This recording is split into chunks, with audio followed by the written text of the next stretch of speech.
Hey you guys, my name is Falicia SamKing, and this is Faye Talks Mental Health of the African Diaspora. I have a guest with me, and would you like to introduce yourself?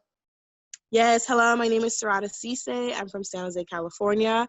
I was originally born in West Africa, Freetown, Leone, but raised majority of my life here in San Jose, California, USA. So because you were born in Sierra Leone, how old were you when the Civil War happened? I was about 6 months old. I was born February 29th, 1996. My family flew the war and came here to the United States on September 1996. So during that time, the war was going on. A lot of people were writing and petitioning for their family to come to the US or other countries. But luckily my family were able to get the diversity visa and come. But I remember videos later when I was 4 or 5 of what was going on with people's hands being chopped up and child soldiers. So Okay, and I know you said that you were 6 and you moved to California. I wanted to know if you knew anything of what your parents did before you came into this country or what they did in America, and how did it affect you mentally?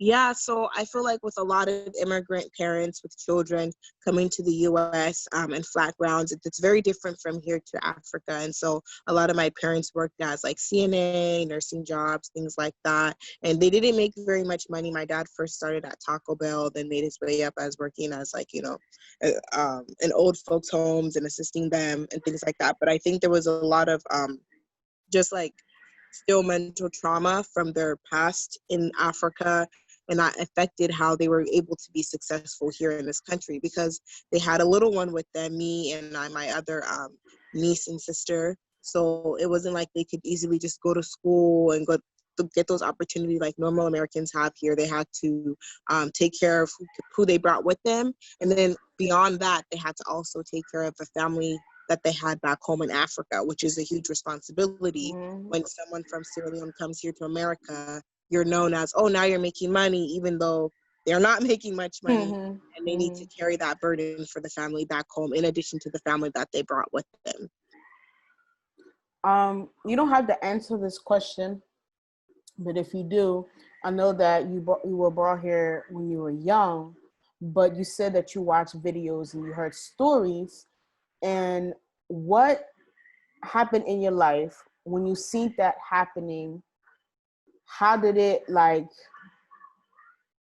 let's say, what traumatic experience that do you remember from those videos or the stories that they told you? And how did that affect you mentally wise? What I can remember vividly was the videos of I think it was a rebel cutting someone's arm. And being young at that time, I'm like, wow. To me, I thought it was just an American movie, but it was actually films being sent back home that my parents were watching. And so I couldn't believe it. And at the time, I was too young to know that this was where I was from, and it happened where I was from. So that was very shocking. And still today, it's very wow and crazy to know that. And to even go back, I saw some people who walked and had only half arm, and I was like, wow, I wonder if that's from the war and things like that. So yeah. And do you believe mental health services should be in Sierra Leone?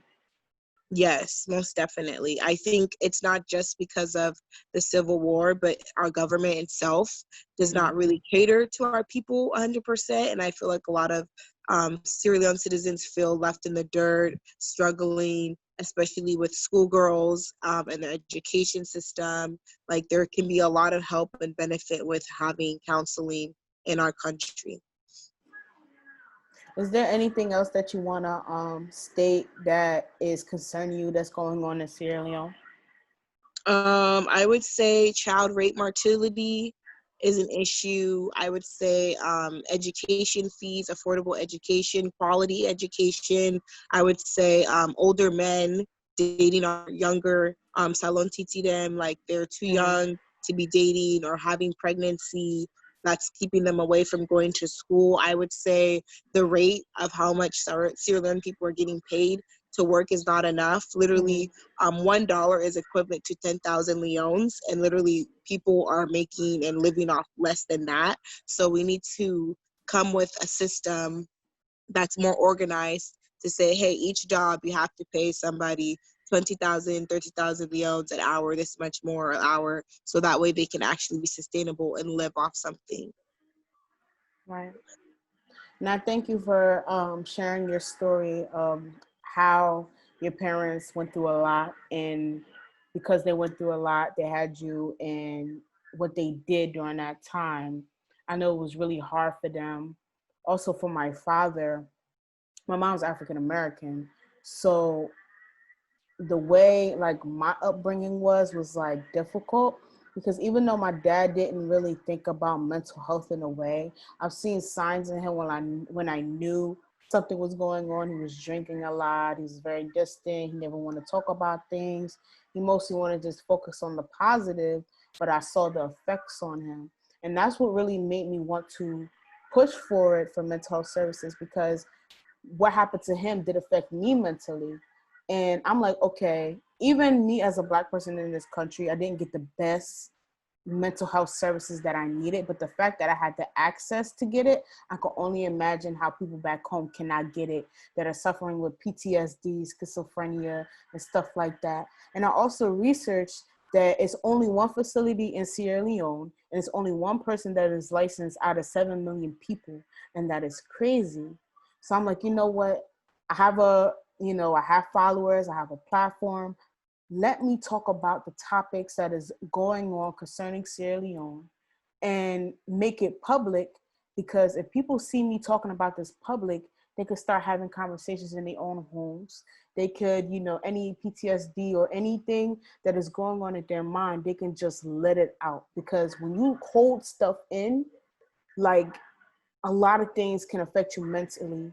Like, you can have bad behavioral issues, you can lash out on people, you can have mood swings, you can have a lot of things. And even for women, for us, we have a lot of, let's say, because of our hormones, it affects us emotionally. So we have more anxiety, more stress.